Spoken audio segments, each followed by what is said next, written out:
Yeah, let's run through the 4 extra here just to kind of kick off the morning, and then we'll run through some of these dollar pairs.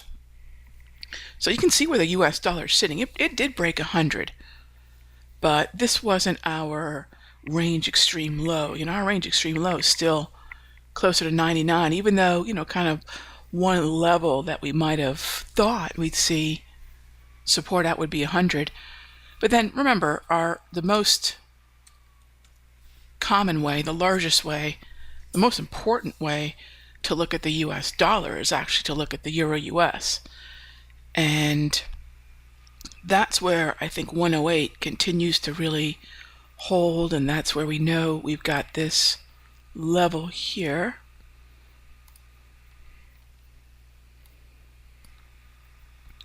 Up at that level, right there. 108.28 that we're looking at, that 108.28 level. So, that's where I think we start to look at this and ask ourselves whether or not, breaking 100 was really a big deal or not, right?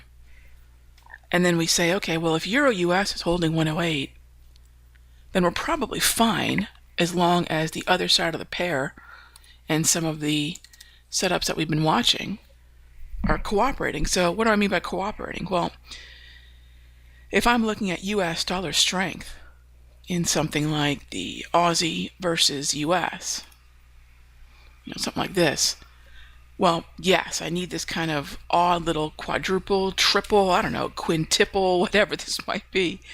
I need this odd little top up here to continue to, behave, right? And that's definitely one of the combos that, we'll continue to have going forward. All right, let's see, I can hear my, oh, hang on one second, gang.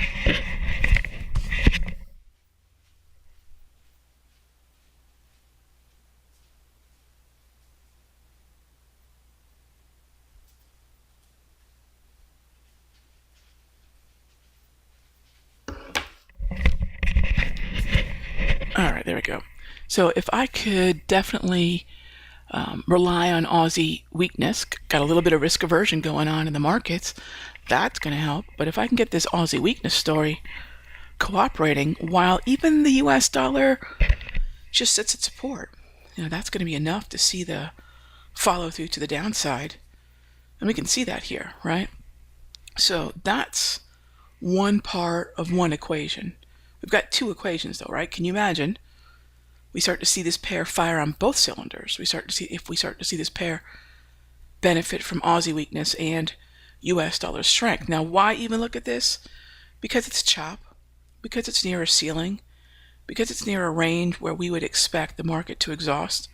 And that's where we're at. That's where we're focusing on the opportunity that the market could move to the downside on the catalyst of exhaustion, on the catalyst of US dollar strength or Aussie weakness, and then, obviously looking at the economic calendar to help us with the catalyst, to help us with the timing. That's probably been one of the more challenging aspects of what we've been doing to make our trades a little bit more conservative, right? Using the catalysts to our advantage, using the catalyst to be a little bit more certain of the exhaustion, to be a little bit more certain of the catch the wick. Is it necessary? It is, I think, for a conservative trade. Do we have to do it? No, just remember that minus the catalyst, expect the market to maybe move beyond your level a little bit more, because there's just not the psychology that's just putting in that low. There's just not that psychology that's saying this is exhaustive, right? So that's been, I think, a tricky part. Now, I don't know that this is going to be the way we have to keep moving forward, right? Kind of sort of turning everything into this catch the wick, or turning everything into a 30-minute pre and post entry window, because we did that for a while because of the way in which the market was keying off on tweets and unscheduled events and sound bites. And I think we pretty much adjusted past that. So now we want to think about how we can maybe start to move away from that a little bit more. Okay? So think about what's next in terms of what the market's looking at. Now, apparently, and I feel like I'm sort of disconnected from the standpoint of, when I'm not in my office and I'm looking at other things, working on other things. But here's one of the big stories. And this is where I will say a little bit of Forex Live, a little bit of EFX News, a little bit of CNBC even helps. And that is looking at what the psychology is around the fundamental story, right? And that is the healthcare vote. Now remember, the healthcare vote in and of itself isn't necessarily what Wall Street's looking at, but they're looking at progress. Because on the other side of the healthcare vote is whether or not we start to see risk appetite again, which means Aussie weakness may not be enough to continue to send the Aussie US lower. And we'll have to rely on the US dollar that much more. If we're looking at New Zealand dollar US, New Zealand dollar weakness, although New Zealand dollar has been one of our weaker stories, and even risk appetite hasn't necessarily really been any kind of impactful game changer, needle mover for the Kiwi.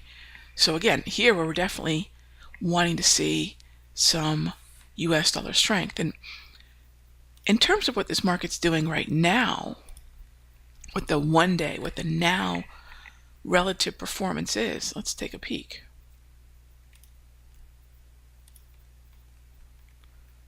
Here's our one-day relative performance. Take a look where the Aussie is right now, risk aversion. Kiwi is not having a bad day, but the US dollar is not necessarily having a good day either. The one-day relative performance contrast is kind of minimal, right?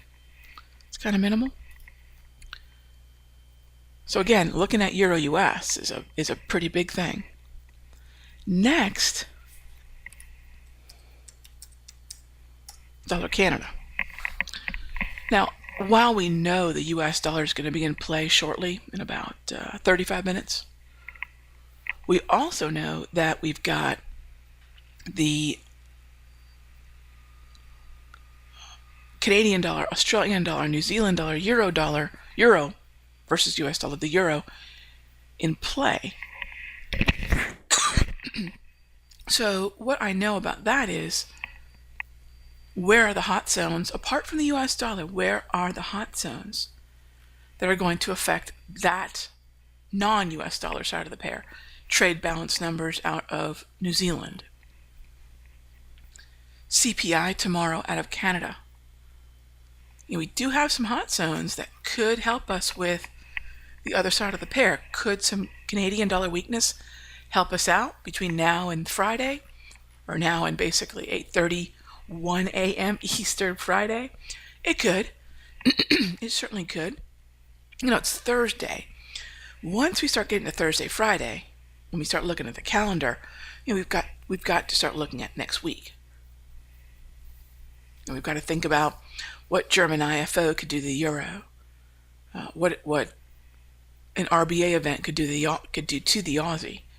What if we start to see, I'm not saying this healthcare is going to be an easy pass at all, but if the market sees progress, we know on the other side of this healthcare reform bill is also, once that's done, the tax reform, the corporate and that side of the equation that's kept the equities markets rallying, they'll get back on track, right? Because it's been a delay, and there's certainly been a sort of flatline effect, and that flatline effect has turned into a little bit of weakness. But again, it's hilarious to me that if the market just doesn't keep putting in higher highs, there's this little panic out there in Stockville.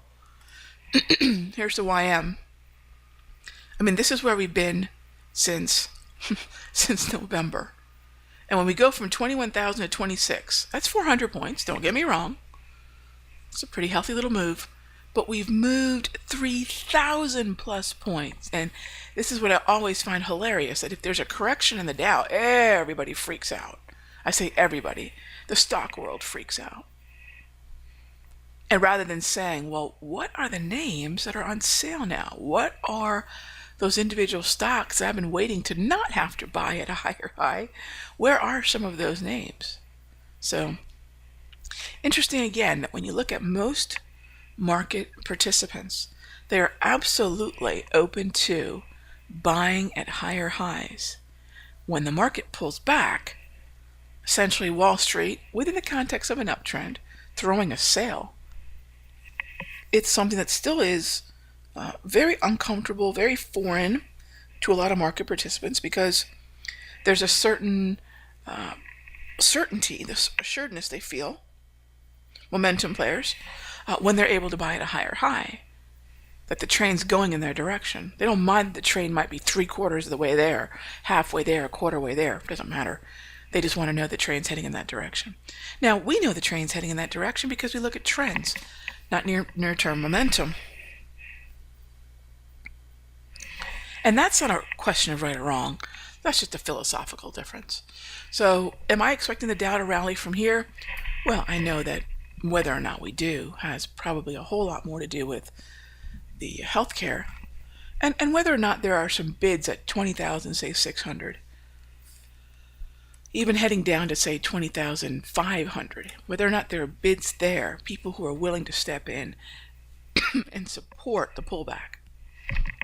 I've still got this nasty cough from the flu that I got, and I was told that it lasts a little while. Oh my gosh.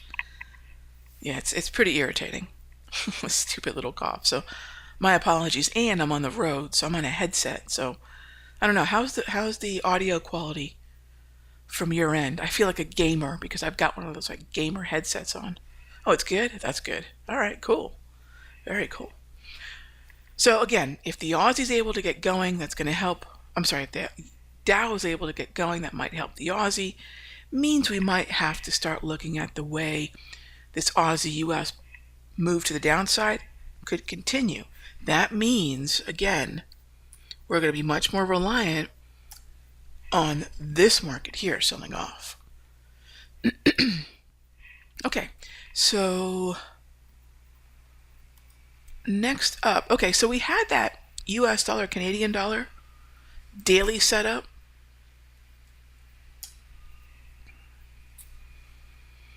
And we're waiting for the bounce, right? We're waiting for the move to the upside. Looks like the 133 handle is going to step up for us.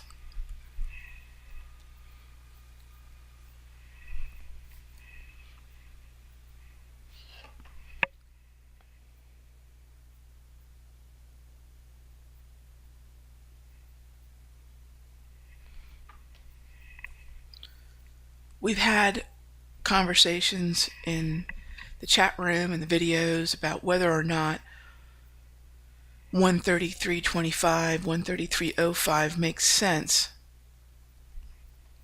in terms of the market pulling back, finding support. And even though this is not a great looking uptrend, is there good support in this area? Would it be considered oversold? If you want to look at it as sort of a hybrid, the flattening of the wave, a few more blue grab candles, always, they start to factor in a little bit more of a neutral sentiment. I don't want to say it's doubt about the uptrend, but there is a certain neutral sentiment that starts to work its way into the conversation, right? Okay, so that's something we continue to watch really closely. And then we definitely have to talk about then this market, crude. Now, I am long crude again, but I don't have expectations of going to 55. If we get there, well, I'm not going to complain, not necessarily, but I probably will be more apt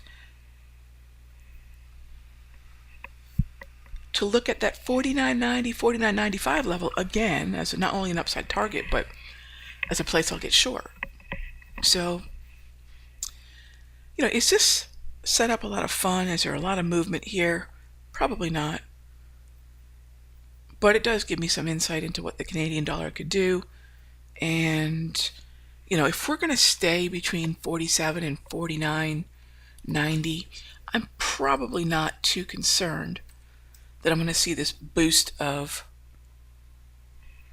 US dollar, Canadian dollar, weakness that would emanate from the Canadian dollar strengthening, right? If the loonie strengthens, this market goes, of course, down. If the US dollar weakens, of course, this market does what? It goes down, right? So I'm looking for maybe not too spirited a crude oil market. I think below 50 we should be able to stay in check, but I'm definitely leaning on what? I'm definitely leaning on US dollar strength. Again, look no further than the euro, and look no further than 745. Oh, so I was actually taking us through the calendar, and I fell short of the real dollar Canada combo, so let's come back. This works out well. BOC, absolutely. And who mentioned that? BOC, Debbie. Hey there, Debbie. Pillows, exactly. We've got the BOC pillows next week.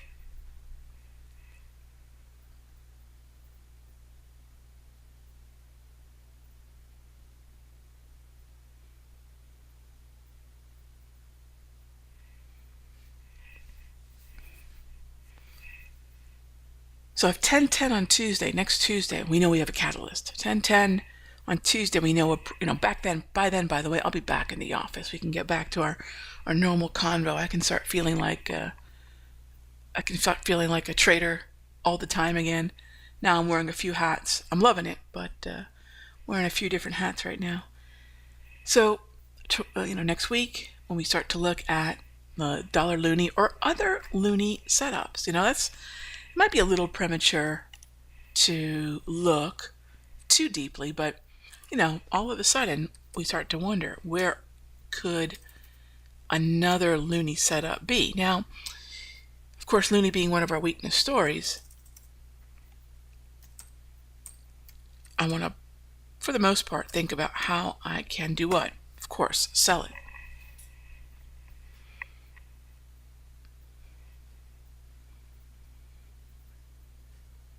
That's certainly my main focus. How do I sell this thing? So then I ask myself, who do I want to sell it against?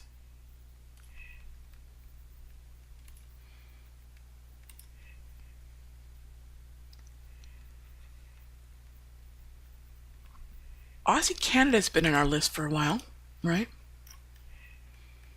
We've been leaning on the Aussie to be the strength story, be all tall and awesome. Do we still have a trend here? Yeah. Are we pulling back? We've been waiting for 101.30 for a while.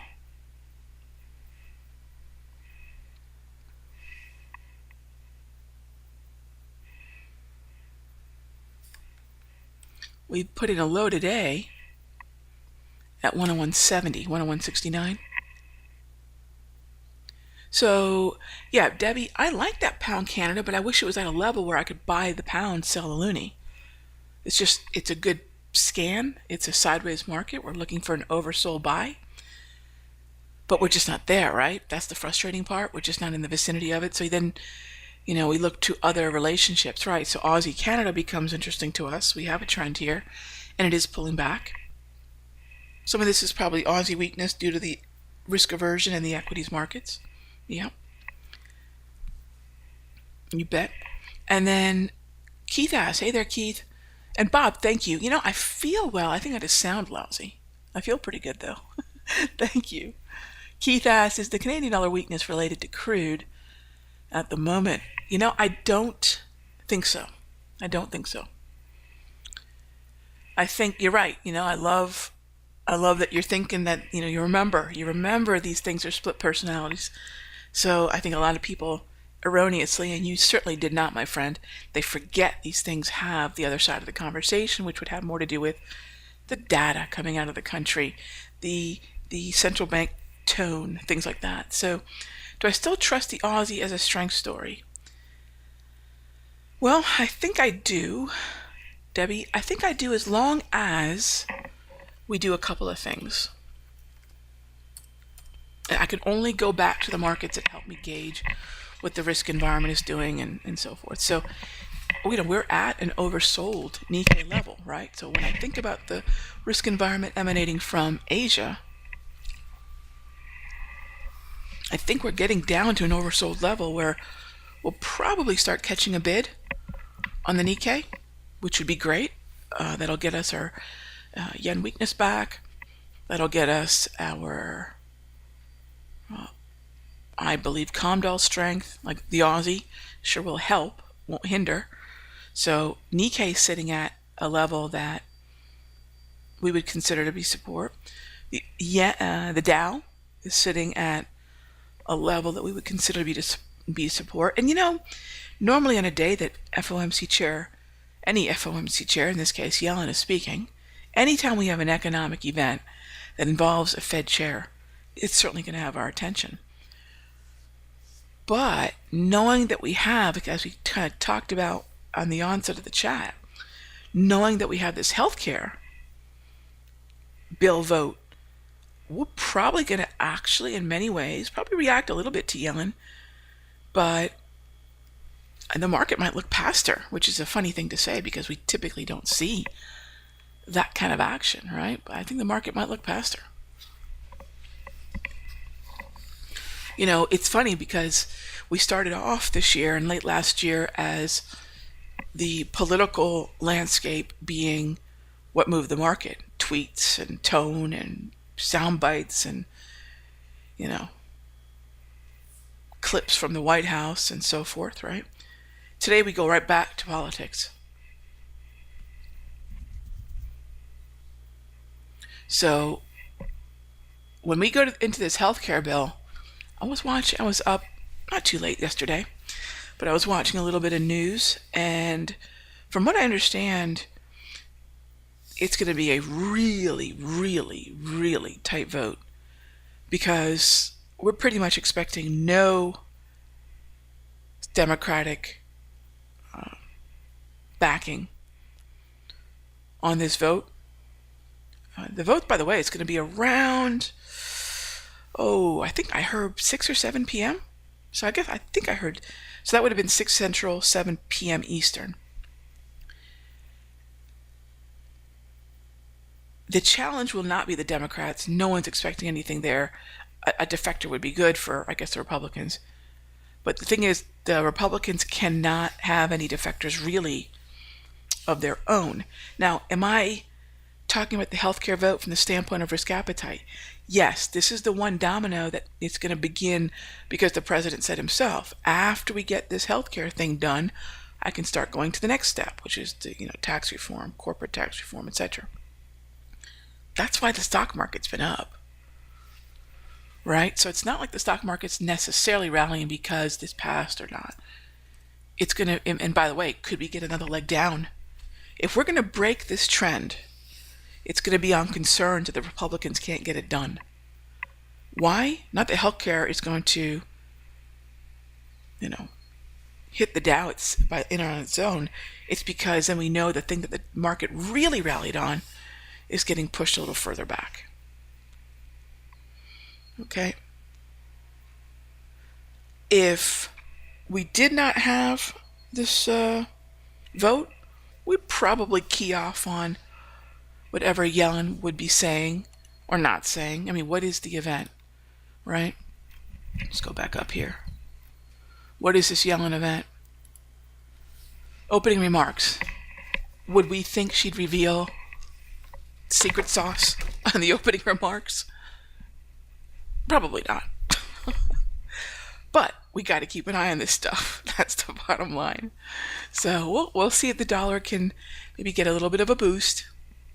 And then we'll see what happens in the vote. Again, I think that's 7 p.m. Eastern.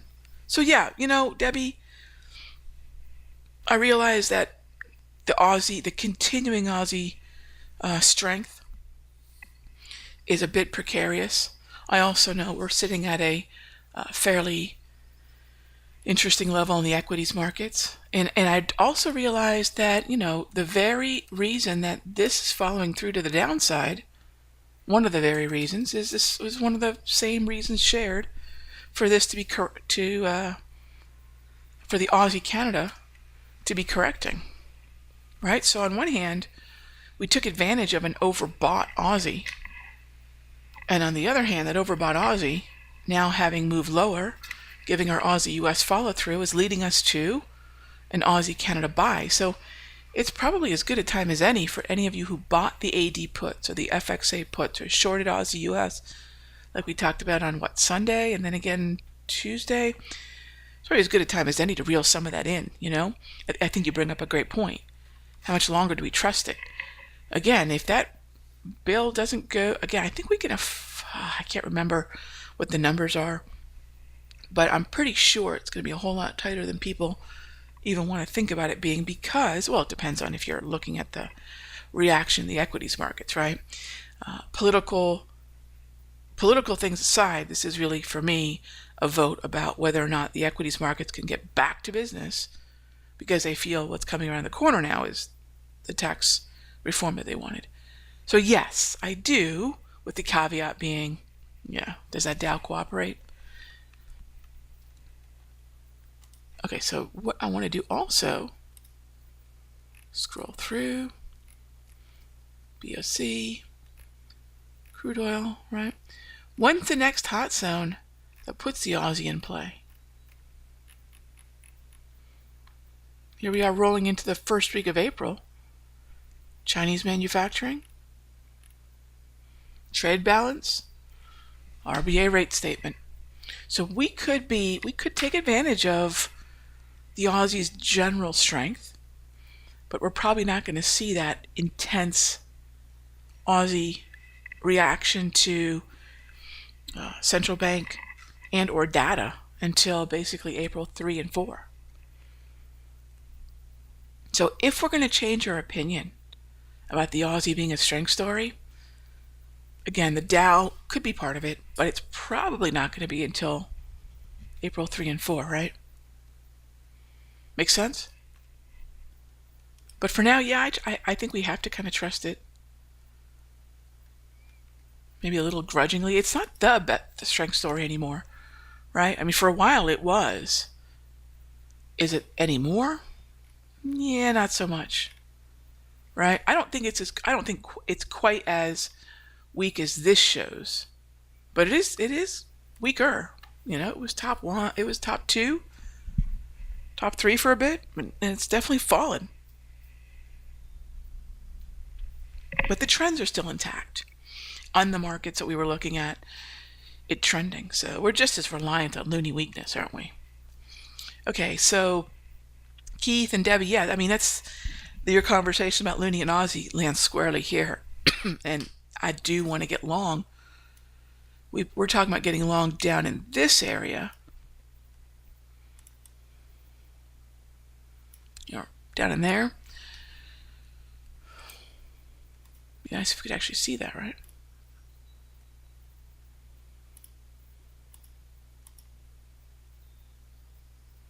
That's a pretty color.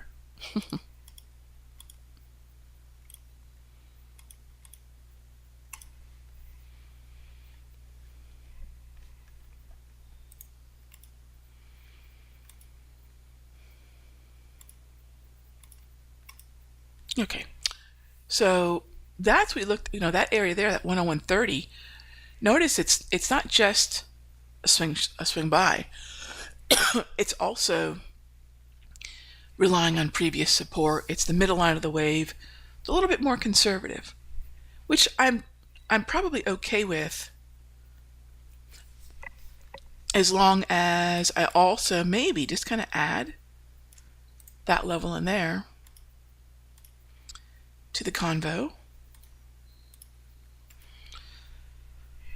Is it conservative? Yes, that 101.65 area, top line of the wave, it's conservative.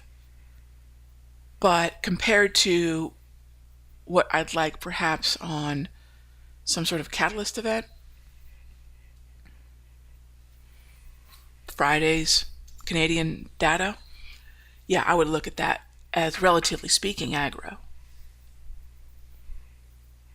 So I don't know that I want to change 101.30.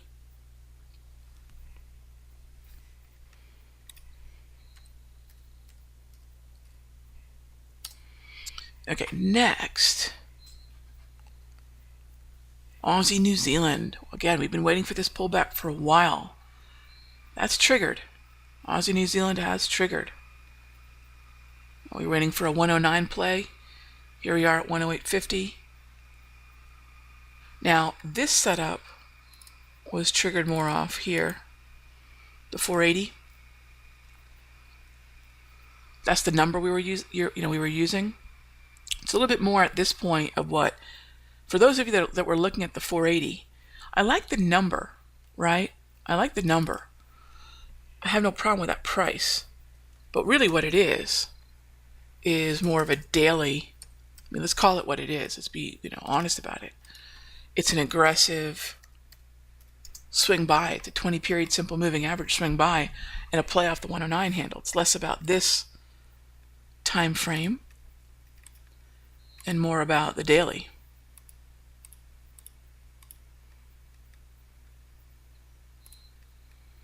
Because quite frankly, the 480 would be more of a fade. Okay.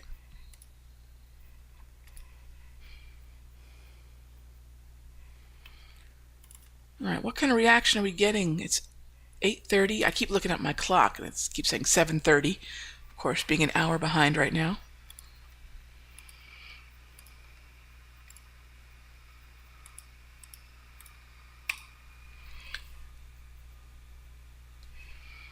Any reaction in the Dow to the data?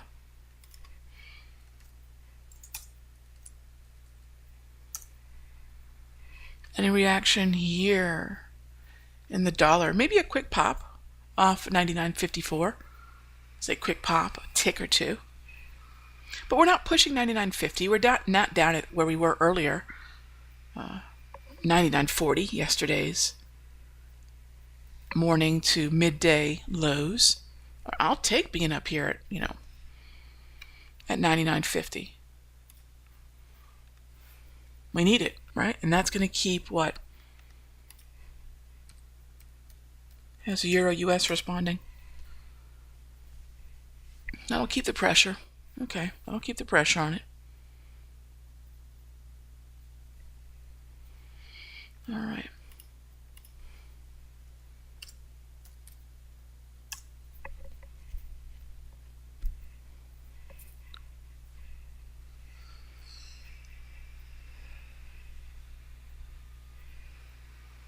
Next up, let's take a quick peek at gold.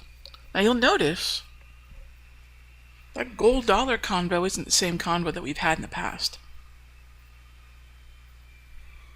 And is gold maybe moving somewhat inversely to the equities markets? We can see here on the 15th, the bounce in gold, right?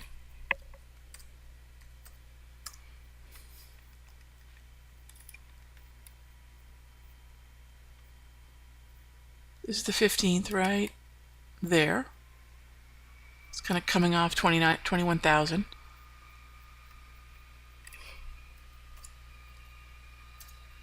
Dollar. There's the 15th, right?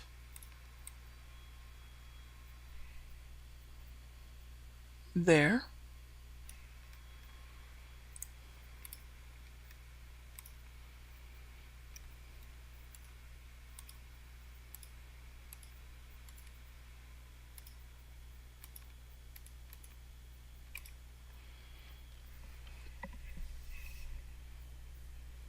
There's your move higher in gold. There's your sell-off there in the dollar. Interesting, right? But right now, gold's able to move higher. It is not sending the dollar lower. So that gold dollar, for a while, we were very much, one zigs, the other zags. What about the 30-year? We had a great trade in the 30-year going, off that 146 area. And the higher we get to these previous other points here, the less obviously bullish I get. And around 152, we start thinking bearishly in June 30 year. Okay, so that's that. And the June 30 year, I mean, how much is it looking like gold in terms of just movement? Gold's up. I like when bonds and gold move together. I think it's just a much more predictable world in that regard. Okay, hang on one second for me, gang. Let me go grab some water.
Okay. By the way, any questions yet?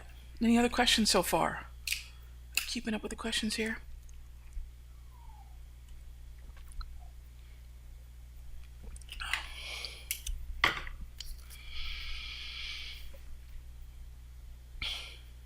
Okay. Not so far. All right. Let's keep moving forward. Now, another one of the dollar convos we were having was dollar yen.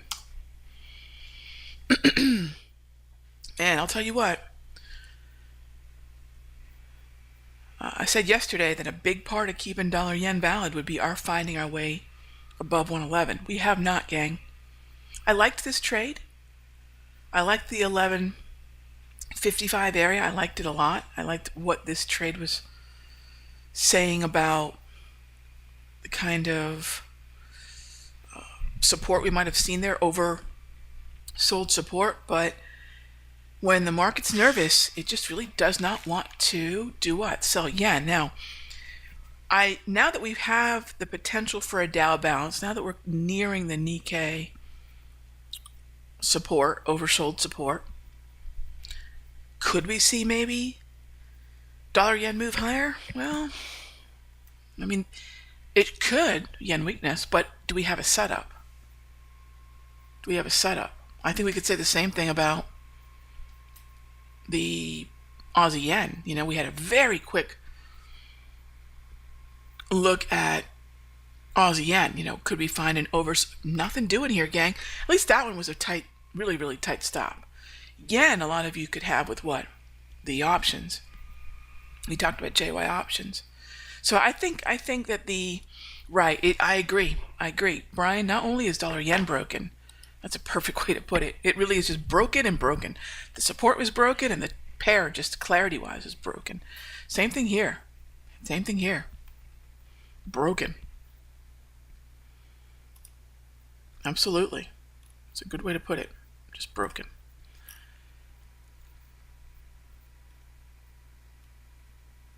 All right, let's circle back to some of these Euro convos we've had.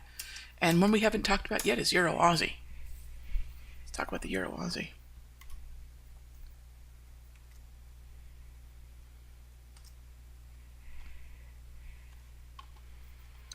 And again, I think if it wasn't for the healthcare story, probably sort of robbing the spotlight from Yellen, who doesn't seem to really like the spotlight at all anyway.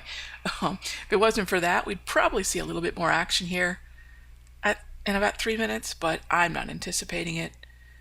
The market doesn't seem to want to do that anyways, because the bigger story is the one coming up tonight. In about 11 hours, right? Okay, so Euro Aussie. And we've been in trailing stop mode on Euro Aussie. And the question I've been getting could we do this again? I don't have a problem with that, actually, but we won't really have that conversation till up around in my mind, we want to have that conversation on Euro Aussie and up until up around 41.90. So the next time we start talking about Euro Aussie, and I'll put this in the notes too. Here, next convo about Euro, about this pair, starts at 1.4190, up around the 142 handle. These previous highs up here, 41.79, 41.83. So actually, no, I take that back. We're going to start that convo around 41.70. So is it a refire? It's a refire of the strategy. It's not a refire of the level. So we're basically recalibrating and refiring.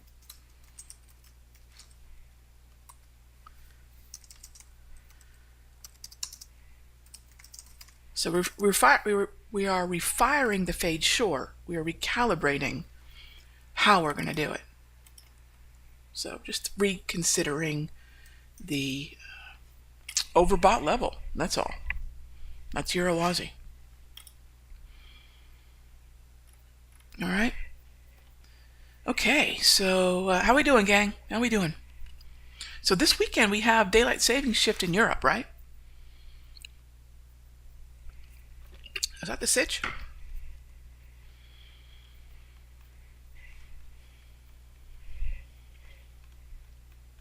Pretty sure.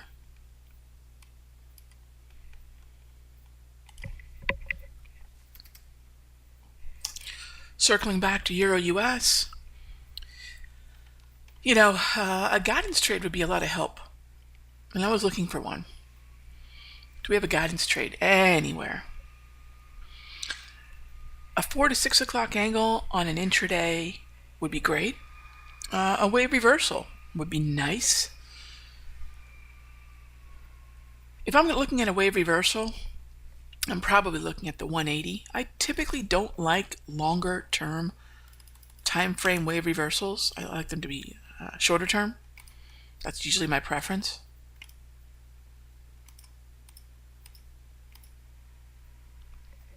But a break of, say, 107.50 would be nice confirmation, but we don't really have a great downtrend clarity. Would love to have it, to have some sort of insight into what's going on in Euro. For now, staying below 108, key. I think even beyond that, breaking, say, 107.70, again, key. So we've got about a 25 pip range here that is in play for our interest in Euro US. About a 25 pip range. So I don't know that I have market trend clarity, but I do have some price levels that are pretty easy to see, say on the 5 or even the 15, that are relevant to us. Yeah? Okay. I don't think we're seeing a lot of volatility with Yellen. I would prefer to see the dollar rally on her. Nothing on monetary policy. If you're seeing a little bit of weakness here, maybe the market is selling off, not because she said anything, but because dollar may have rallied prematurely, just in case. So far, not so much. Not so much. All right, so again, we're going to be having, I mentioned in the email out to you guys this morning, doing about an hour chat. I don't have much I want to do in this environment because, the more you kind of look at what's going to happen at 7 p.m. tonight, the more nerve-wracking it potentially is. I may actually stay a little later at the office at HQ tonight. I think I might. I'm not 100% certain. But if we do, I wouldn't mind, kind of having a session tonight. I'll let you know. I think there's a webinar or something that's going on, and if there is, then I'll definitely hang out in the office and might as well put the headset on and we'll see what's going on in the early part of the Asian session. Yeah, that would be good. I'd enjoy that too. Yeah, I think there is a webinar tonight, but I'm not 100% sure. So if that means that people are at the office a little bit later, and it's just kind of a really enjoyable, fun, good, energetic thing when that goes on. So yeah, I'm kind of hoping we do have it. Because the office is a little bit of buzz, and that would be fun for us. But do you guys have any questions for me? I mean, we're pretty much looking at a lot of status quo and pullbacks that, whether they be oversold, overbought combos, or just trend corrections, Aussie versus Kiwi, Aussie versus Loonie. I'll have an update for you guys midday, and we will have our afternoon beginners Q&A.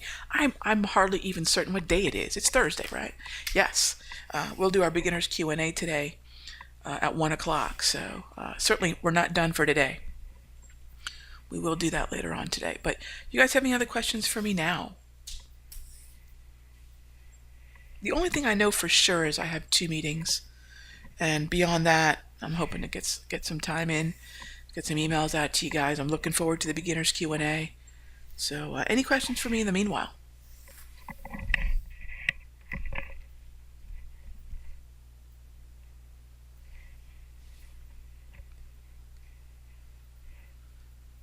I'm going to be here in the hotel room another 40 minutes. So I'm going to keep the room open. I just have to start getting ready for the first meeting. So hang out in the room if you'd like, for sure. I'm going to keep an eye on this. Actually, I'm going to keep an eye on the Euro US while I'm kind of prepping for. So I'll be here at least for another 40 minutes or so. Yeah. And then, gang, we'll be back to our normal schedule next week, which I cannot wait for. But yeah, just feel free to, if you have a question, type it in. I'll be coming back and forth here to the mobile rig and checking it out. So you guys have a great morning. I'll see you for the beginners Q&A, and I'll talk to you then.